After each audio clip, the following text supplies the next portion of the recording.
ഒരു സാധു പെൺകുട്ടി വന്ന് സങ്കടം പറഞ്ഞിട്ടുണ്ട്. ഒരു കുടുംബത്തിന്റെ കൗൺസിലിംഗ് നടന്നുകൊണ്ടിരിക്കുമ്പോ പറഞ്ഞു, ഉസ്താദിനറിയോ, ഞാനൊന്ന് കോഴിക്കോട് ബീച്ച് കണ്ടിട്ട് ഈ അടുത്ത കാലത്തൊന്നും ഞാൻ കണ്ടിട്ടില്ല. 4ാം ക്ലാസ് പഠിക്കുമ്പോ സ്കൂളിൽ നിന്ന് കൊണ്ടുപോയതാ. അവസാനം 10ാം ക്ലാസ്സിലെത്തുമ്പോ പോകുന്നുണ്ട് എന്ന് പറഞ്ഞപ്പോ അമ്മ പറഞ്ഞു, പ്രായം കുറെ ആയി, കുട്ടികളൊപ്പരം പോയി ബീച്ചിൽ നിന്നൊക്കെ കളിച്ചാൽ മോശമാവും, എനിക്ക് എന്റെ പിയാപ്പിളന്റെ ഒപ്പരം പോവാ, കല്യാണമൊക്കെ കഴിഞ്ഞാൽ എന്നെ പിയാപ്പിള കൊണ്ടുപോകും.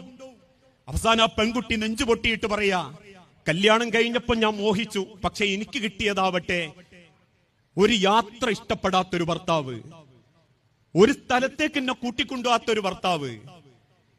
എന്റെ കൈ പിടിച്ചിട്ട് നമുക്ക് കൊല്ലത്തിൽ ഒരിക്കലെങ്കിലും, ദൂരത്തേക്കൊന്നും വേണ്ട, തൊട്ടടുത്തേക്കെങ്കിലും കൂട്ടിക്കൊണ്ടുപോയി മക്കളെ കൂടെ ഒരുമിച്ചിരുന്ന് ഒന്ന് സംസാരിക്കുന്ന ഒരു മനസ്സാഗ്രഹിക്കുന്ന ഒരു വ്യക്തിയല്ല ഉസ്താദേ എന്റെ ഭർത്താവ്.